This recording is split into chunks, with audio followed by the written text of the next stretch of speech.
এদিকে হেমন্ত সোরেনের গ্রেপ্তারি নিয়ে আদিবাসী সেন্টিমেন্টকে হাতিয়ার মমতার। দেশের একমাত্র আদিবাসী মুখ্যমন্ত্রীকে গ্রেপ্তার করা হলো। ধনা মঞ্চ থেকে তোপ দাগেন তিনি।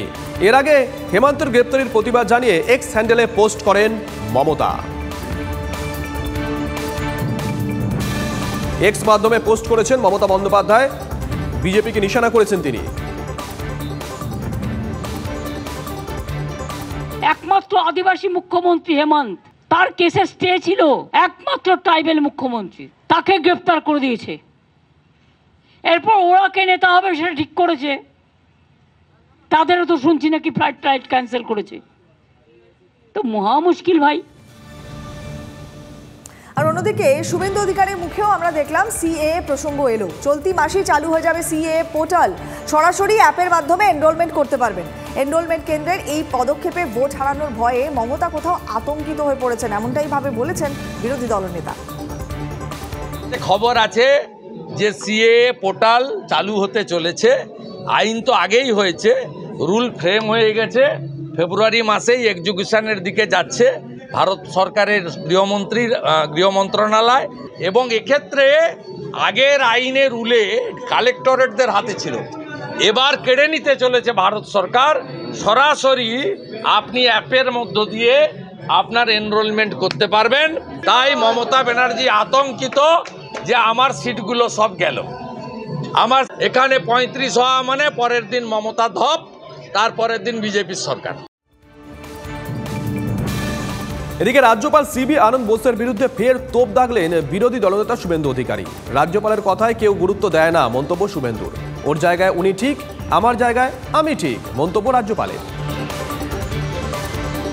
রাজ্যপালকে জিজ্ঞেস করুন, রাজ্যপাল তো হাতে খড়ি দিয়েছিলেন। গতকালও দিল্লিতে অমিতজি এবং ধনকরজির সঙ্গে দেখা করার পরে রাজ্য সরকারেরও সওয়াল করেছেন। তা কখন প্রেম প্রীতি ভালোবাসার উদয় হয়, কখন ঝগড়া হয়, তা আমি বলতে পারবো না। এই রাজ্যপাল অনেক দিন ধরে অনেক কথা বলেন, ওর কথাকে কেউ গুরুত্ব দেয় না। ওরা তো দেয় না। ওয়ার রুম খুলেছিলেন, 72,000 কমপ্লেন পাঠিয়ে দিয়েছিলেন, একটা কমপ্লেনও কিছু হয়। আমরা মহামান্য রাজ্যপালকে বলেছি আপনার হাতে প্রচুর ক্ষমতা আছে, আপনি আবার পাওয়ার এক্সিকিউট করুন। He is right, I am also right. I am in favor of the people of West Bengal, not particularly government. As far as my relation with the government is concerned, I will support what government does, not whatever it does. 28 দিন ধরে সন্দেশখালী তৃণমূল নেতা শেখ শাহজাহানের কোনো খোঁজ নেই। আর এই পরিস্থিতিতে আজকে বারাসাত আদালতে শাহজাহানের আগাম জামিন মামলার শুনানি রয়েছে। তন্ন তন্ন করে খুঁজেও শেখ শাহজাহানের নাগাল পাচ্ছে না পুলিশ।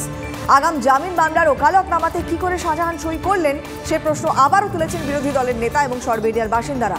5ই জানুয়ারি ইডির ওপরে হামলার পর থেকে খোঁজ পাওয়া যাচ্ছে না শাহজাহানের। সন্দেশখালী তৃণমূল নেতা অন্তরালে থাকা নিয়ে গোড়া থেকেই সরব হয়েছে বিরোধী রাজনৈতিক দলের নেতারা। শাহজাহান এবং তার ঘনিষ্ঠদের বিরুদ্ধে ক্ষোভে ফুঁসছেন সন্দেশখালী সরবেরিয়ার মানুষজন।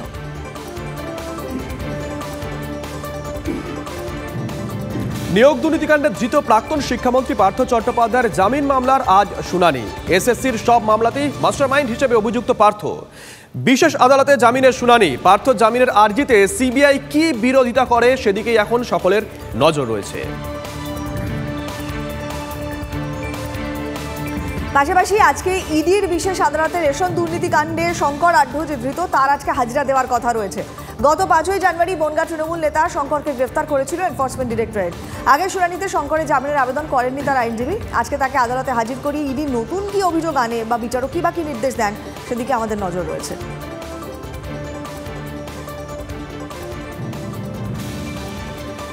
এদিকে ফের বাঘের পায়ের ছাপ মিলল পাথর প্রতিমার উপেন্দ্রনগরে। শুক্রবার রাতেও মিলল বন্য জন্তুর রক্তের ছাপ। টানা 3 মাস বাঘের আতঙ্কে ভুগছেন পাথর প্রতিমার মানুষ। ঠাকুরাইন নদীর চর এবং ধানের জমিতে বারবার মিলেছে পায়ের ছাপ। বাঘের আতঙ্কে নাইলনের জালে ঘেরা জঙ্গল। বাঘের আতঙ্কে নদীতে মাছ ধরা, চাষাবাদ বন্ধ রয়েছে। আতঙ্ক কাটাতে প্রশাসনের দ্বারস্থ হয়েছেন স্থানীয় বাসিন্দারা। গণস্বাক্ষর করে বাঘকে জঙ্গলে ফেরানোর দাবি তুলেছেন গ্রামবাসীরা। রক্ত ধরে ধরে যখন গিয়ে দেখি না প্রচুর বাঘের ছাপ, বারবার যতটা যাই বাঘের ছাপ, তারপরে দেখলাম যে বাঘটা জঙ্গলের ভিতর দিকে লেবে গেছে। ওই রকমই বারবারই হয়। গত 4 মাস ধরে এরকমই হচ্ছে। বন দপ্তরকে খবর দেওয়া হয়েছে, তারা এসে চলে যায়, বলে কি ঢঞ্চিতে বাঘ চলে গেছে।